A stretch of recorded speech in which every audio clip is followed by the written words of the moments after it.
Hi అండి. Hello నమస్తే. Welcome to Shiva Satya vlogs. ఎలా ఉన్నారు అందరూ? బాగున్నారా? ఇదైతే కార్తీక మాసం వ్లాగ్ అండి. కార్తీక మాసం దివాళీ నుంచి స్టార్ట్ చేసుకొని మధ్య మధ్యలో నేను తీసుకున్న వీడియో క్లిప్స్ అనమాట. ఇది దివాళీ రోజు ఏదో సింపుల్గా అలా డెకరేట్ చేసేసాము. ఇంక ఇవైతే స్వీట్స్ అనమాట. మేము ఎప్పుడు రెగ్యులర్గా తెచ్చుకునే షాప్ నుంచి తీసుకొచ్చిన స్వీట్స్, అంటే చుట్టూ నైబర్స్కి ఇవ్వడానికి తీసుకొచ్చామన్నమాట. ఇంకా ఫెస్టివల్స్ అంటేనే స్వీట్స్ పంచుకోవడం అవి కదా. సో ఇవి ఈసారి కొన్న కొత్త దియాస్. ఇంకా మట్టివి కూడా తీసుకున్నాము. మా హీరోస్ అయితే రెడీ అయిపోయారు ఈవినింగ్ క్రాకర్స్ కాల్చడానికి. ఇంకా నాకైతే ఈసారి హెల్త్ బాగోకపోవడంతో మా వాళ్ళే కొంచెం ఏదోలా కుస్తీలు పడి ఇవన్నీ చేసుకుంటున్నారు, దీపాలు వెలిగించడం ఇవన్నీను. సో ఫస్ట్ టైం అనమాట వాళ్ళు ఇవన్నీ చేయడం. చాలా బాగా అనిపించింది. ఇంకా మాకైతే ఈవినింగ్ దివిటీలు కొట్టే ఆనవాయితీ ఉందండి. సో దానికోసం పిల్లలు దివిటీ కొడుతున్నారు. ఇలా మేము ఆవదం కాడలకి ఒత్తి అది పెట్టి వెలిగిస్తామన్నమాట.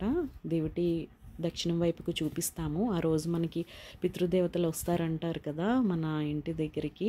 అలాగా మాకు ఇలాగ దివిటీ కొట్టే ఆనవాయితీ అయితే ఉంది.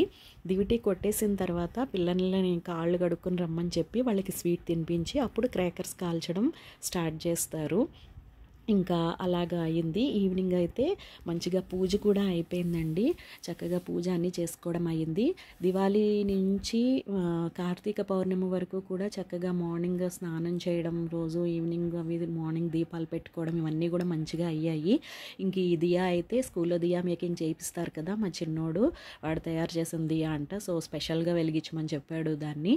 ఇంకా కార్తీక పౌర్ణమి రోజు అండి ఇది. 365 ఒత్తులు వెలిగించుకుంటాం కదా. సో నాకైతే ఈసారి పెద్ద పెద్దవి వెలిగించడం అయ్యింది. మా అమ్మమ్మ గారు ఉన్నారు, ఒక ఆవిడ చక్కగా చేస్తారు. సన్నగా దారం పేని చాలా బాగా చేస్తారు. సో ఈసారి అయితే ఆవిడని కలవడం అవ్వలేదు, తెచ్చుకోవడం అవ్వలేదు. ఇదివరకు తెచ్చుకున్నవే ఉంటే దాచుకుని జాగ్రత్తగా ఈ ఉసిరి దీపాలు వెలిగించామన్నమాట వాటితో.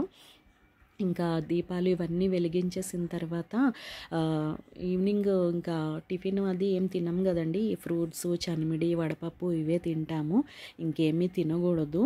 సో పూజ అంతా కూడా మంచిగా చక్కగా అయిపోయింది. యాక్చువల్లీ కిందటి సంవత్సరం అయితే నేను కార్తీక చనిమిళ్ళ నోము పట్టాను. సో ఈ ఇయర్ నాకు ఆ నోము 2వ సంవత్సరం చేసుకోవడం అవ్వలేదు, హెల్త్ కొంచెం బాగోపోవడం వల్ల. మామూలుగా పూజ ఎప్పుడు చేసే పూజ అయితే మాత్రం చక్కగా అయిపోయింది.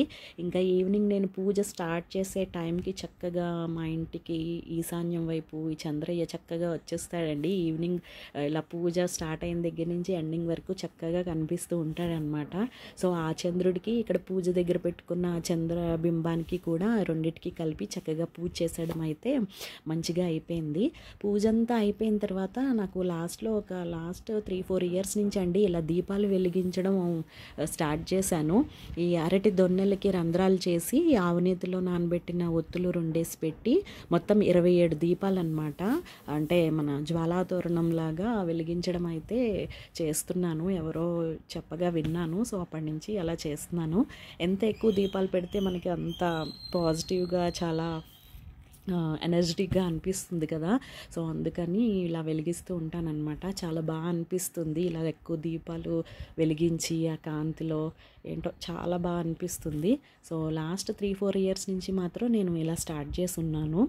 ఇంకా మిగతా కార్తీక మాసం అంతా పౌర్ణమి వరకు చక్కగా అయిందండి. తర్వాత నుంచి కొంచెం హెల్త్ బాగోకపోవడం, వేరే రీజన్స్ వల్ల అవ్వలేదు. ఇంకా కార్తీక మాసం ఎండింగ్ వరకు వచ్చేసరికి అయితే ఒక మంచి విషయం అయితే జరిగింది. మా ఫ్యామిలీలోకి ఒక కొత్త మెంబర్ వచ్చిందనమాట. సో అందువల్ల మేము ఇంకా మిగిలిన రోజులు చేయడానికి అవ్వలేదు పోలిపాడ్యం వరకు. సో అప్పటి వరకు అయితే పౌర్ణమి వరకు అయితే మాత్రం చక్కగా అయిపోయింది. ఇక్కడ చంద్రుడు అయితే దోబూచులాడుతున్నాడు. ఇది పౌర్ణమి రోజు చేసిన ప్రసాదం అండి, చనిమిడి ప్రసాదం అనమాట. సో పచ్చి చలివిడి. ఇది రెసిపీ చూపించడం అయితే అవ్వలేదు, నెక్స్ట్ టైం ట్రై చేస్తాను. సో వీడియో కనుక నచ్చినట్లయితే తప్పకుండా లైక్ చేసి షేర్ చేయండి. అలాగే ఛానల్ని సబ్స్క్రైబ్ చేసుకోండి.